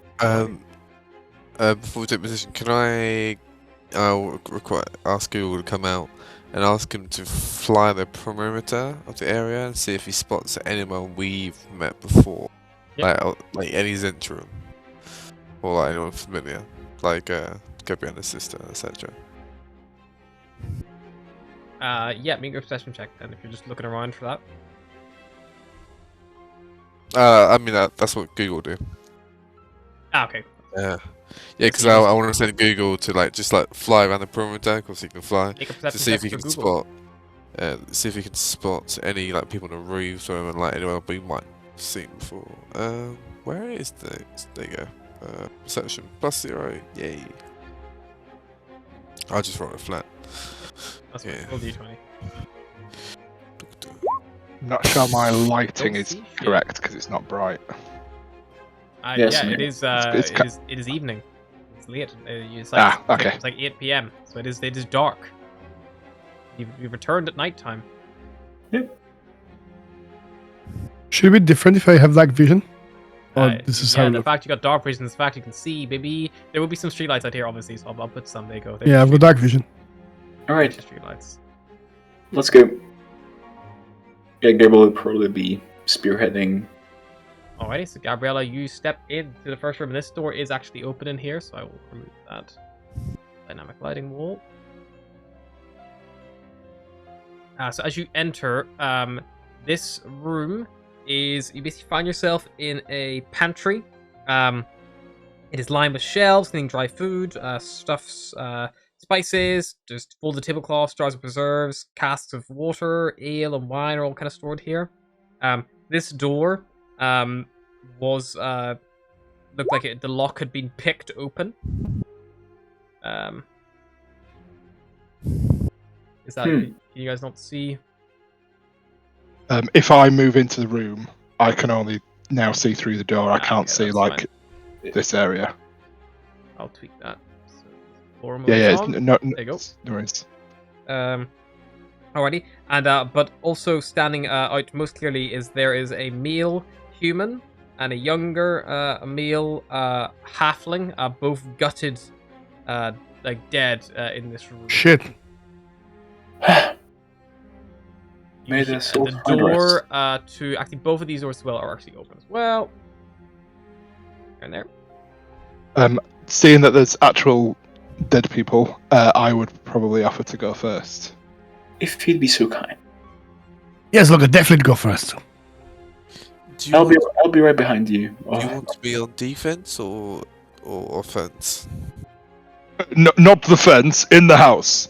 And he will Okay. probably go through this door. Offense or This defense? is the kitchen, Logan, that you're stepping into. You step inside and you see it is like it will be illuminated by the fire Also to note- the left. We can't see. Oh, never mind. You can only see what's related to yourselves, so Oh, okay. you almost need to rely Can on I- each other and communication. Can I start walking in now? Yeah, you can walk it if you are walking it. Well, yeah. I'd ask what do they want me on defense or offense? Oh, This counter. Just I will- keep us alive, shall you? yes, please. Okay. If it's fine with you, Is this Hannah, door open here? I will summon It is open. my protector I'm gonna Eldritch cannon. Sure. Yeah. I I'm gonna go up here.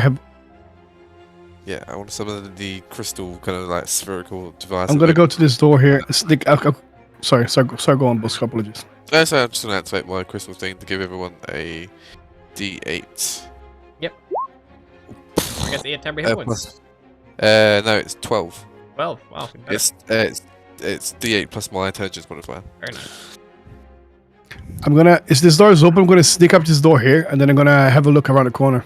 They make a stealth check. Stealth. Sneaking. No. 15. Okay, let's see. Indeed, you sneak up to the corner, Sullivan, and you peer around. In the Great Hall itself, where you have been previously, you see. There are two people in this room you can hear talking kind of back and forth to themselves, kind of on semi-high alert. The first one you can see is wearing leather armor. You can't tell the color because I see that there would be a apologies. There should be a light on the fireplace. So you see the color. He's wearing black leather armor in this room, and you see right at the foot of the stairs, kind of like near the stairs, there's two bodies of the guards who were previously you recognize wearing the symbols of House Growlhund. These guys are definitely not the guards of House Growlhund. At least one of them. You can see. I'm gonna. Sorry. So is he just one You person? see one guy, but he's clearly talking to someone who you can't see. Okay, I'm gonna nod to Bosco. But they're on alert. But I'm they'll gonna see nod. this one. I'll look at Bosco. I'll look as like. Oscar. I'll cock my crossbow. As we're no longer following the party lead, but I'm still a party lead, I'm gonna kick down this door, not go straight in case there's a sort of ambush. Strength athletics check, please, to kick a door down. Could Gabriella help?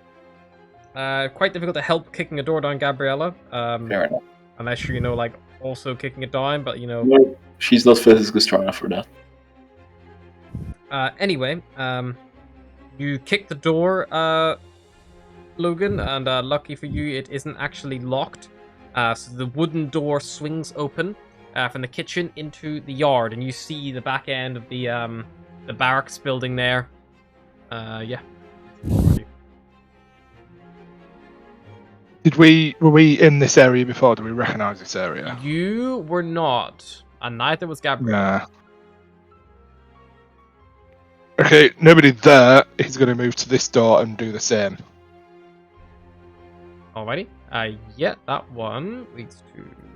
Soldier, I think. Okay. that one is- Yeah, go for it. Kick it.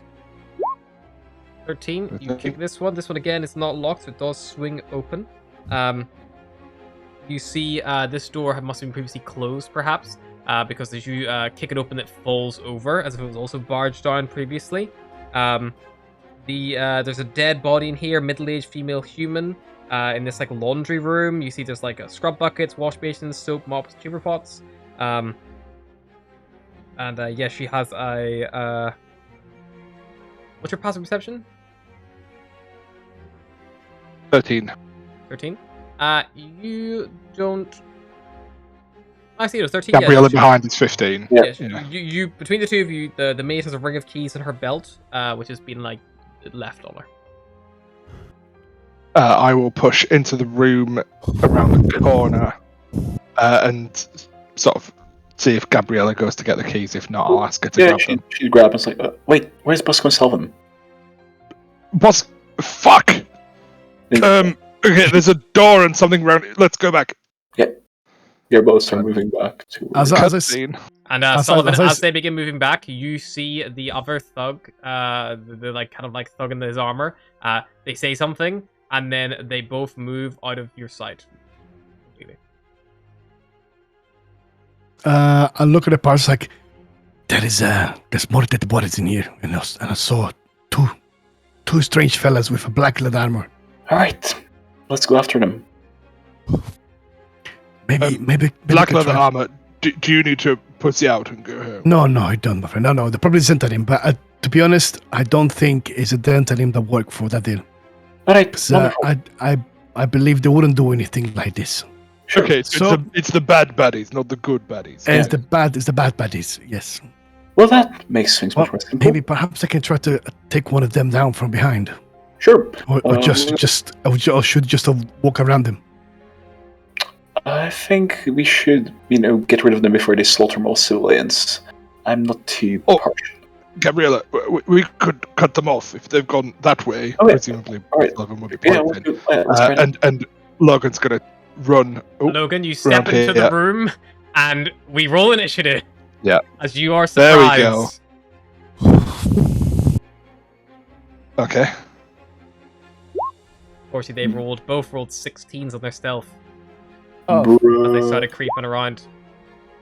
And you guys weren't really making any effort to be quiet there. You were kind of just, talking back and forth as they got staged. Right, turn tracker coming up. Well, do I still stealth because But you're already Right, stealth. 23. You're still stealth, Sullivan. They don't know you're there, but they heard Gabriella and Logan moving around without any, concern for their. Plus 0 with disadvantage from Splint. I don't think I was going to ever be sneaky. Yeah. Sneaky clean. Ready. So, initiative order. Sullivan, you are not surprised because you know that these individuals you've seen them, but you don't know where they are exactly. So I'm going to say you're surprised because you don't know that they've actually gotten themselves all the way around to Logan. I think you thought they were probably still up here somewhere, kind of near the door. I think that's pretty fair to say. So it will be a surprise run primarily against Logan. So Logan, as you come round the corner, one of them actually got himself flush up to the door as you were talking. And as the second you step in, he swings down hard with a mace.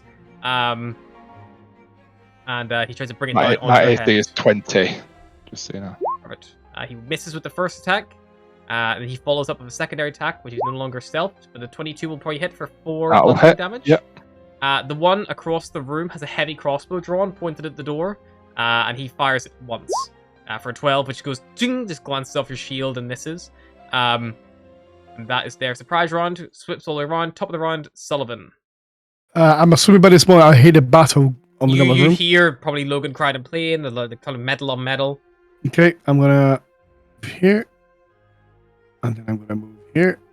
That's 10, Okay, well, let's put us in daylight mode so I can fucking play some bullshit. 15,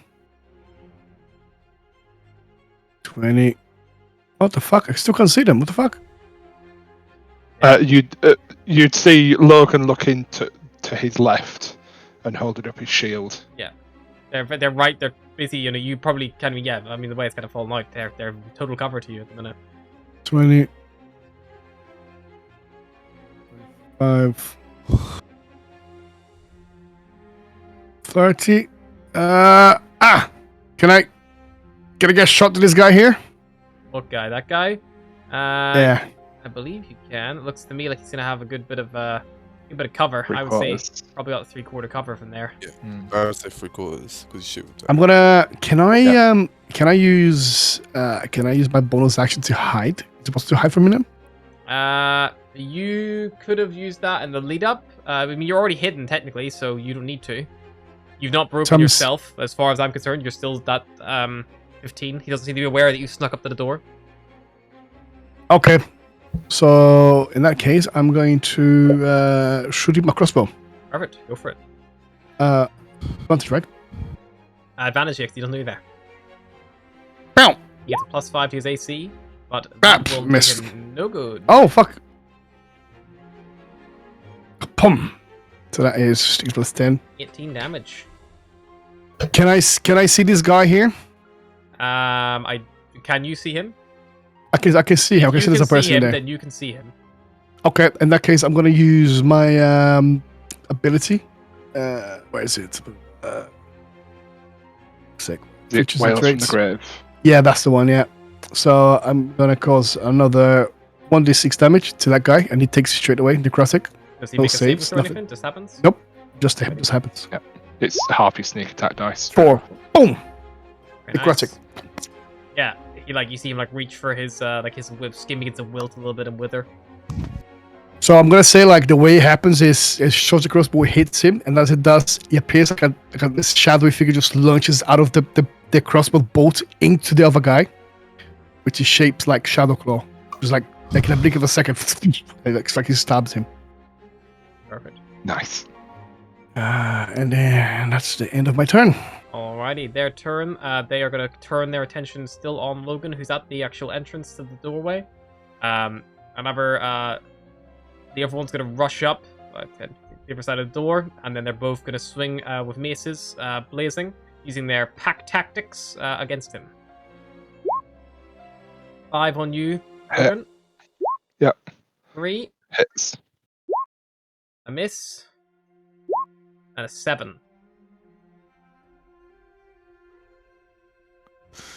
So that is 8 and 7, 15 damage total.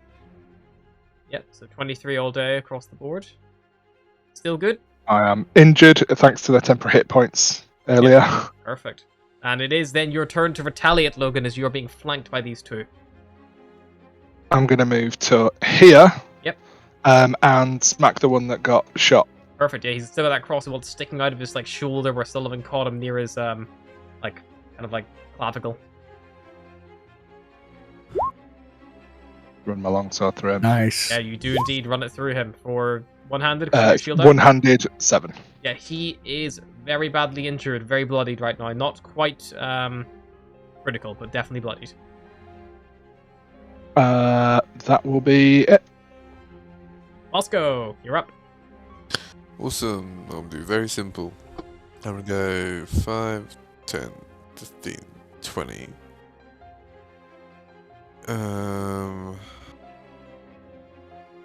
You'd see Logan looking either side of the doorway. Yeah. In the confusion. Cool. Yeah, no, because I can't see because it's dark vision. Yeah, you should be. so- It's no longer dark vision up. I've just said it's lit. But- It's well lit. Okay. I mean, it's a Oh, house. it's well- There's still lights and candles and things. Oh, I was about here. to say I was about to throw my dancing lights out. Yeah, no, it's but- fine.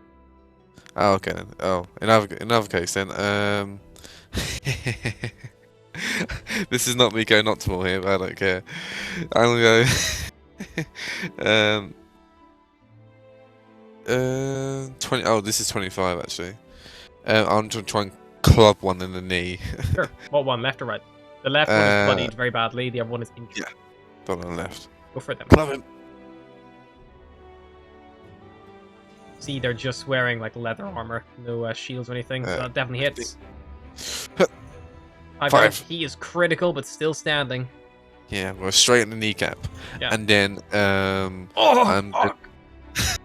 I'm like, go in, and then I'm gonna fucking press my little red button on my device as it spins again, and I will try and give Logan 8 temporary hit points. Perfect. Thank you very much. And I got to stand my ground because that's what I do. Cool. Gabriella will move? Yep. Huh. Can she? If she used Eldritch Blast, would he have some kind of cover? You definitely would have cover, yeah. Full cover? That to me, I think, is going to be 3/4 cover again, just based on the angle with the Yep. doorway. Uh, That's why they kind of pushed the door deliberately, like, you know. yeah, fair enough. And if it's here, it's not much better. How's the second one looking? Injured, but not anything beyond that. The other one is looking critical. Cool. I'll need him to make me a Wisdom saving throw. The non-critical one or the critical? Huh? The The non-critical. non-critical. The one on the right. Yep. Yeah. Natural 20. Oof. Tries to cast Hold Person, fails miserably. Sad. Anything I else, will be here. Gabriella? Yep. Sullivan. Okay.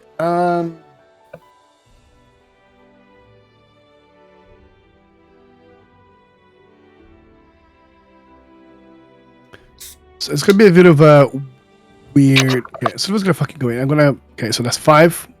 Boom. Oh shit! There's another one here. And then I am going to disengage. Sure. So that's 5. Those like disengage. So that's 5. 10. 15. 20. I'm gonna shoot at this guy here. Sure. Go for it. Crossbow. Make your attack. Silver just goes to the room. It's like, oh shit! Just rolls down there like a fucking cat roll. Wow! And then on his superhero landing, shoots his crossbow. By the way, he's got no hands, so he's on his crossbow like this, just stomp of his hand the crossbow. Like that to stabilize it. Yeah. Okay. Go. Oh And the fuck. will unfortunately miss.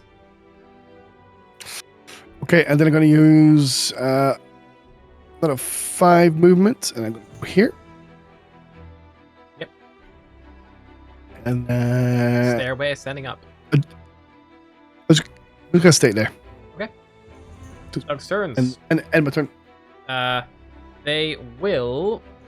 How hurt you looking, Logan? I mean, with temporary hit points and all. So at temporary points, I don't think you can tell, but I am injured. 23 out of 30. Okay. So they will keep what they got going on you, I think, because everyone else has still got cover from them right now, and you don't. Mhm. So 4 more mace hits coming in. A miss, a miss, a miss, and a hit for 7. Yeah. That shaves off most of the temp hit points. Does indeed. That'll be their turn. Straight back to you, Logan. I'm going to go for the critical one. Try and Go for finish him off with my sword.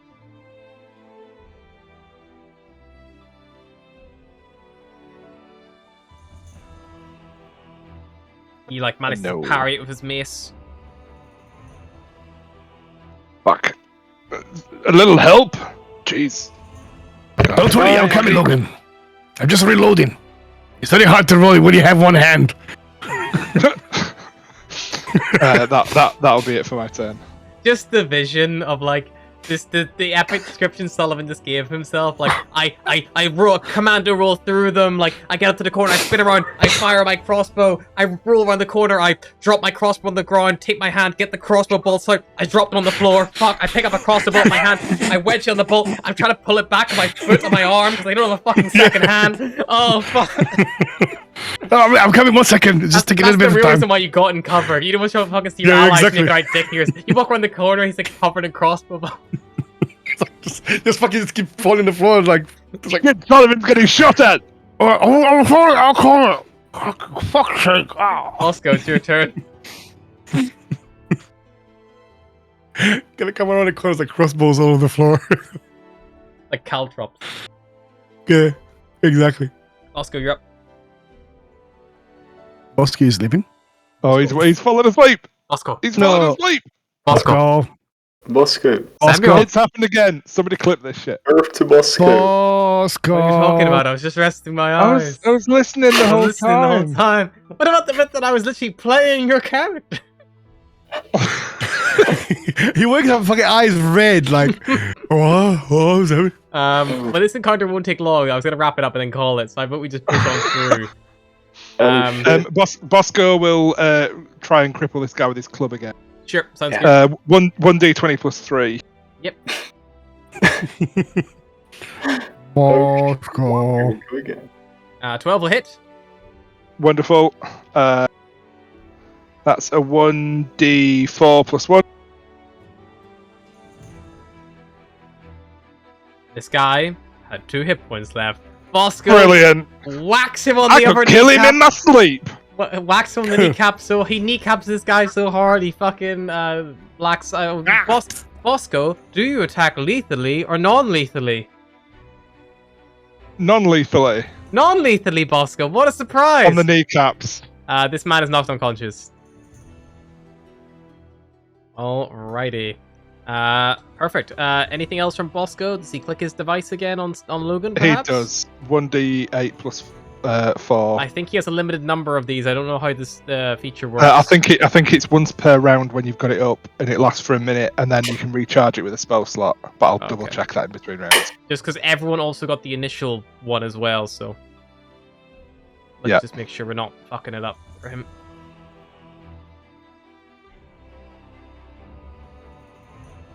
Cool. Alrighty, Gabriella. Cool. She'll try and take a shot with her Eldritch Blast at the guy behind the corner. Alrighty, go for it. He's gonna get 3/4 cover from here. Yeah, I think I can finick myself into a position to get half cover, so I'll just go from that.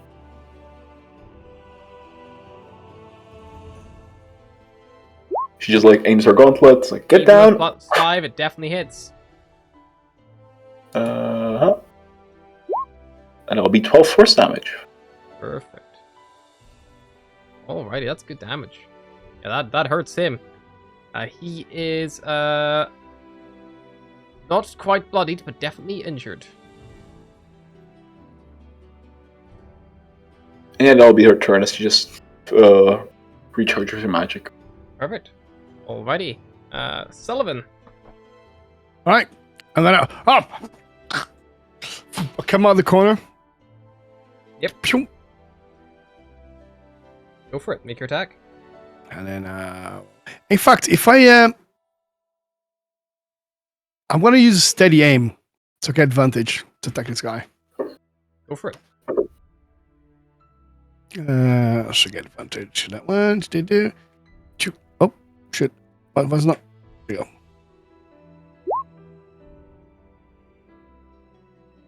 So that is Definitely 17 damage. 70 damage. You roll around the corner. Your allies not seeing the embarrassing fumbling was you reloading this crossbow, but they'll never know as you just like level it on the stump and just like exhale as you do so. You like lift the little latch at the bottom and as you see, he like watches Bosco kneecap his friend and turns around from Logan to then just try to bash Bosco in the face with a mace. As he turns his like profile away from you, Logan, and turns to face Bosco, you watch as a bolt just goes clean through one end and out the other, and he just his blood just begins like pouring down, coughing up his mouth, and then he just like slumps against the wall and just falls and just begins, and then is no longer moving on the ground, dead. Well, we've kept one alive, at least. Good job, Bosco. It was smart thinking. At least we have one friend. I pick up my Thanks. crossbows out quickly before everyone sees it. I pick up crossbows. Oh, is that everyone dead? No clue. Let's just get this one sorted. And she pulled out her manacles. And yeah, could she pat the person down for any thieves' tools or something like that? I'll take his weapons away as well. Yeah, if you want to do a quick investigation check, you can like quickly just check for any secret box, things like that. I'll do. Can I I'll have vis- a... Sorry, go on. I'll say I'm going to investigate him as well. Meanwhile, I'll probably have a look around. Oh, nice. I'll probably have a look around and I'll listen to see if there are any more signs of fighting around. Perception check then.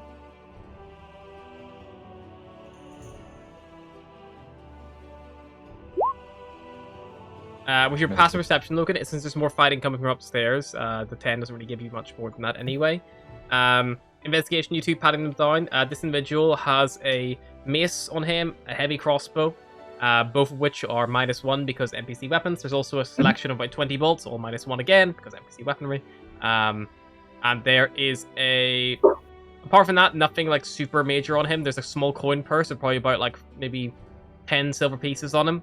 The other one as well probably has he's a similar loadout, leather armor, all -1 equipment again, and also a small coin purse probably containing this one about 9 silver pieces.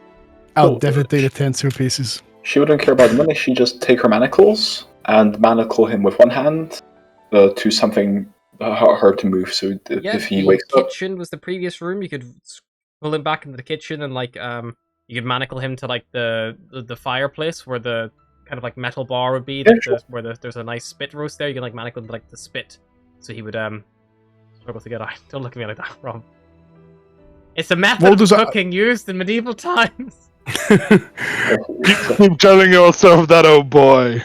all right. What I'll do as well is I'll break the weapons as well. All right. Okay. Just in case we have one to interrogate about this. Great. Moving on.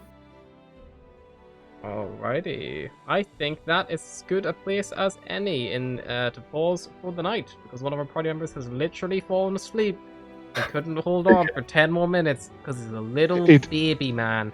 And with that, thank you everyone for dropping by. Maybe we'll be back next week. If not, we'll probably be back with Spelljammer anyway. Let's see what happens. Until next time, take it easy. Adios. Bye-bye.